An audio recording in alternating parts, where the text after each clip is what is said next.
because you can They played it. crucify an audience with Beethoven's Sixth Symphony. All you have to I'm do talking about is 3 days on a cross, no water, they break your legs, and the symphony's over. Okay, John, I sit before you, a humbled and penitent music critic.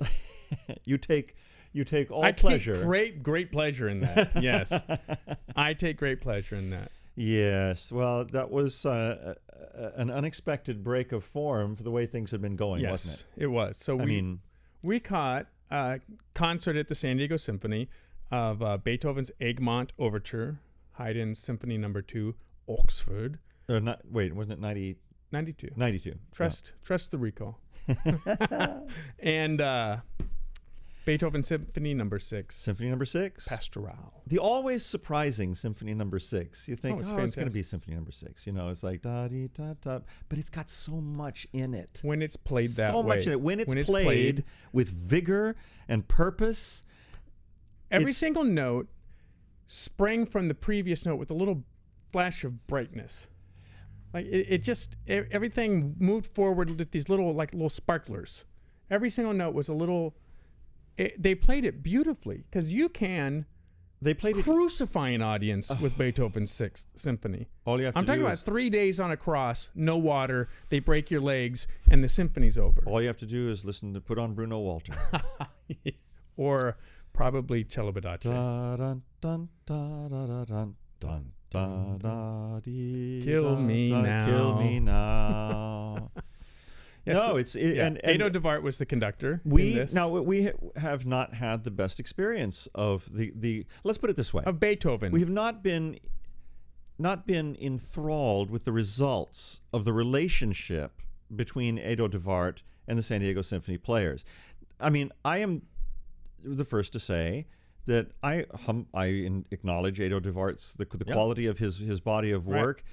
His Respighi Pines of Rome is definitive as far as I'm concerned. I don't need one any better than that.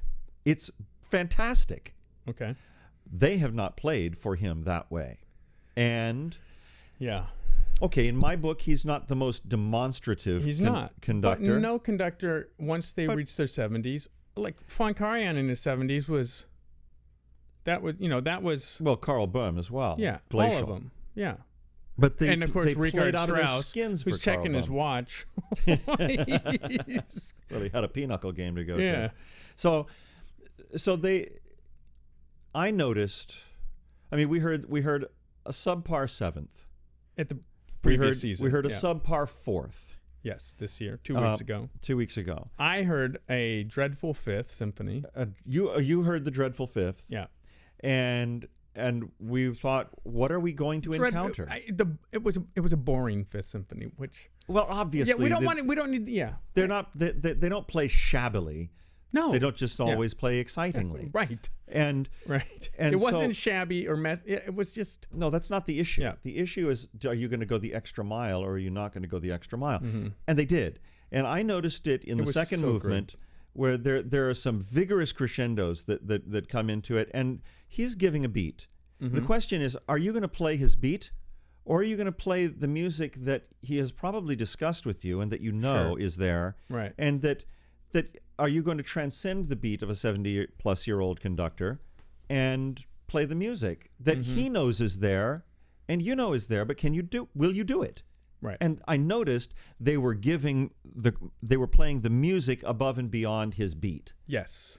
And I thought, well, here we go. Yeah. Well, it started with the Egmont. So before we continue, can you make sure that your microphone doesn't say back anywhere? It doesn't, correct? Well, you sound good anyway. So it says back on the back. Oh. Yeah, you're good. I don't see anything. Okay, good. Yeah, I guess the test was good. Okay.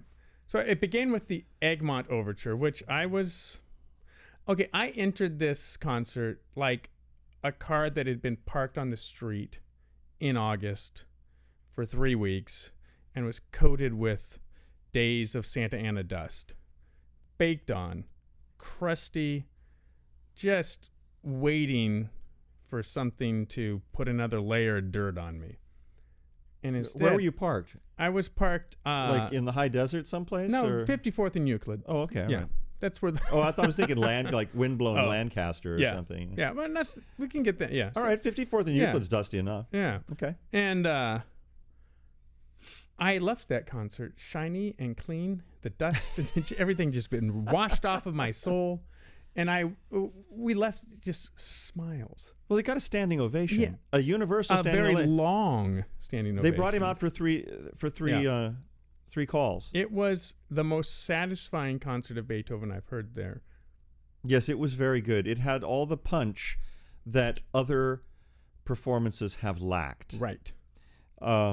Incisive chordal playing, like, you know, playing some really sharp accents where you want to hear them. You want to hear those chords bite. Yeah. And they bit. Yeah. And it was gripping. It really was. Yeah. It was enthralling playing. Yeah, the Egmont, that's what. So the horn playing, 4 horns in the Egmont. It never dawned on me there were 4 horns in that. It's a lot. And they played. They were so. Yeah, they really did. Their articulation was sharp. With it wasn't squared off rhythms, but it was crisp. Well, they were going for it. Yeah. You can tell when somebody's going for it as a group and they're hitting their marks. Every phrase ended with this little, like it was thrilling. Every single section. You were I was on the complimentary of the clarinet. Oh, there was some beautiful clarinet playing. The some really good articulated runs, and especially and in the sixth that that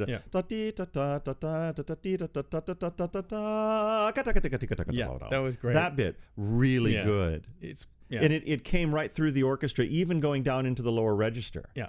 And that's really fun when it doesn't when you have a transparent orchestral sound like that, to hear those. But there was such good forward motion in it. Now, we've heard 2 good Beethoven sixths in the last year, because Michael Francis did it at the mainly Mozart last year. And I remember coming away, I haven't looked back at our videos, but I'm pretty sure we came away from that saying, that's about right. That's the way I like it. Yeah. And that's exactly what I said at the end of the thing. I turned to you and I said, that's the way I like it. Exactly. Because he moved it along. There was no... This was a brisk walk through the country. There was a purposeful hike. Yeah. Which it has to be that. If the Sixth Symphony, once again, we're back to being crucified.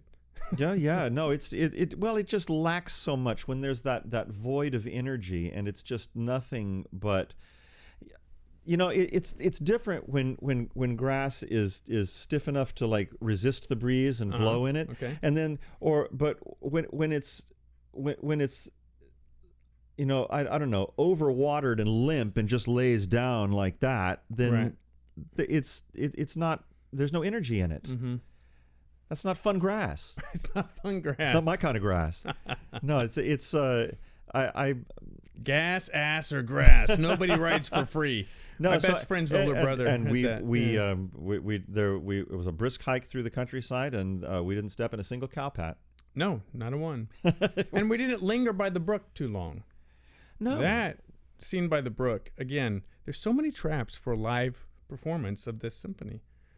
There's a lot of you can kind of stop and enjoy the view a little bit too much as a performer, as a conductor in an ensemble. And that then flowing brook reminds me of passages in Haydn's creation in the second part. Okay. There's some beautiful flowing brook music, and it's like that's so proto-romantic, that piece. He does such a great job with evoking so many different things, and I think Beethoven. I know what else I thought about. Walking out, there are various things that I think that's proto this or proto that. Okay. I've definitely heard some proto Tchaikovsky in the strings. And I can't quite remember exactly where it was. But another thing that I thought was I always thought the arpeggios in the storm were very forward. Could be. Yeah. But the evocation of the night of the cuckoos, da da da da, cuckoo, da da da da. Well, that's a proto. Who took off from that? Everyone. Respighi. Yeah. But Respighi took it to a different direction and actually used a real nightingale, a recorded nightingale. So he transcended it with media. But with a mixed media kind of thing, which is very early. But that's a proto Respighi's Nightingale. Yeah. Forward, we like, were so 100 excited to do years. this. Guess what we didn't do? Shield and Spear. Oh, classical rebellion.